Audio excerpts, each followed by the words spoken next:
Okay, the next thing we need to do is add the list of posts component. Before we do that, we will need to create it, of course.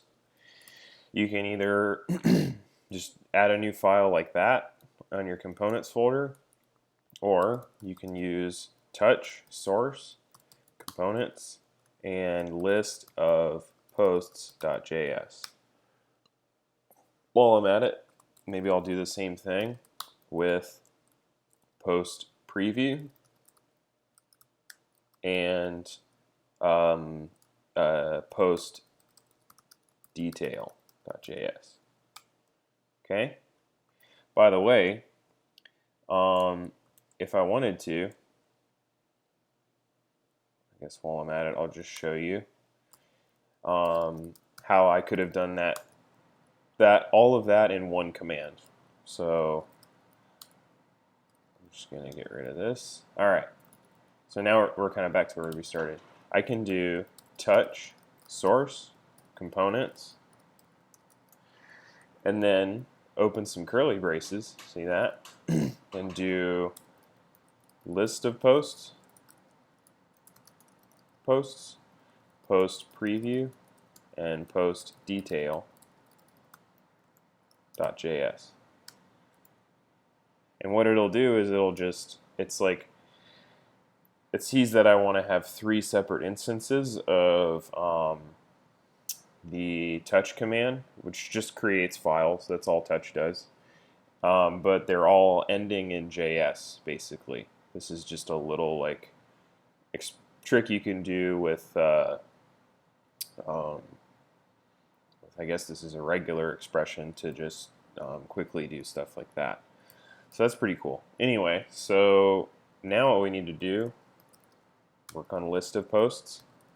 So we want to do import React from React. We can just take that and put it there, and we won't need the component. And then we'll do function list of posts. It's going to take some props and return in parentheses div, and that guy, right? Yep. And I'm just going to say list, just some plain text in here. And let's see here, missing a semicolon. And we need to export default list of posts. Okay. And again, we're not using props yet, so we can just ESLint disable next line. And then what we'll do is import.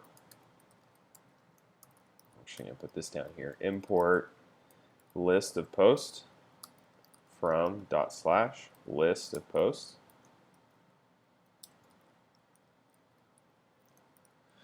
Right? Okay. And then let's do list of posts. Save that. Let the app rebuild. And then with the React DevTools open, let's just verify that list of posts exists, and it does. Cool. All right, so now let's actually go about using that. I noticed actually real quick, it's showing up here, and that's not ideal. So maybe what we'll do is just put it in a div so that hopefully it'll break onto the next line. Let it recompile.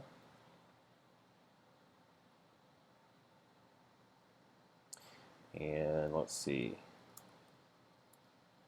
I wonder if this is because app is not quite taking up the whole screen. So let's look at app.css.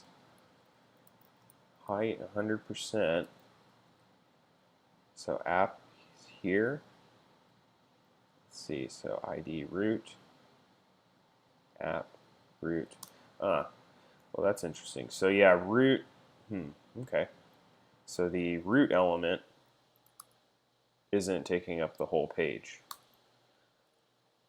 Maybe if we do root and do height 100%,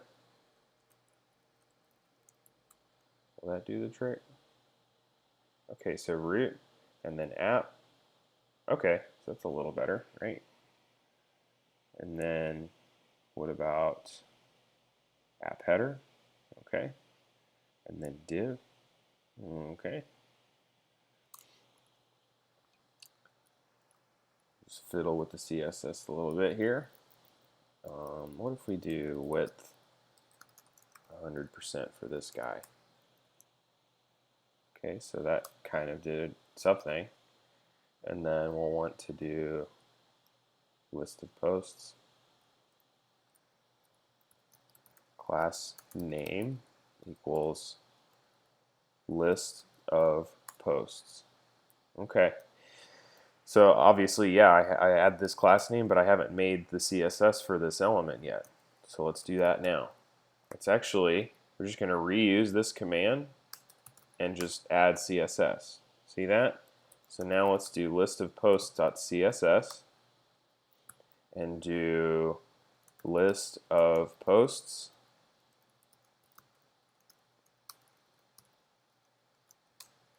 and do width 100%.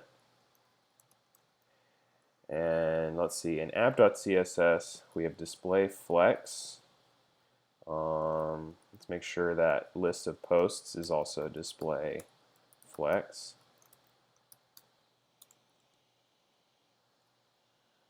Okay, and then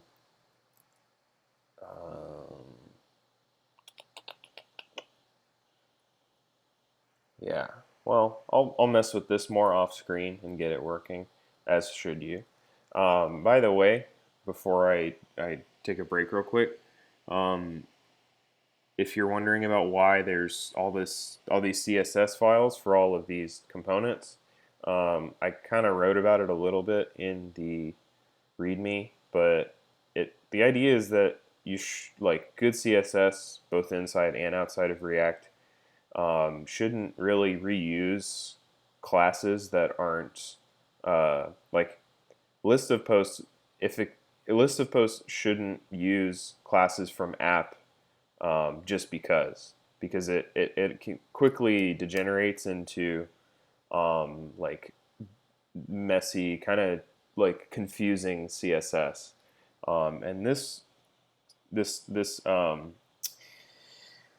kind of design philosophy of having one CSS style sheet per component kind of matches the React design philosophy of like one file per component, just these little CSS files. There's like, it's kind of up in the air what like the official best practice is with styles in React, but for right now this works pretty good, I think. So like list of posts takes this kind of like parent class, list of posts, and then as you'll see as we move along, if there's like a header component or something like that, I would name it like list of posts header, kind of like how they do with this. App.css has a parent class app, and then the app header takes the dash header suffix. So, so yeah, I'm gonna fix this, and then when we come back, we'll like we'll add the results from state to list of post props, map over them, and then keep going on our merry way.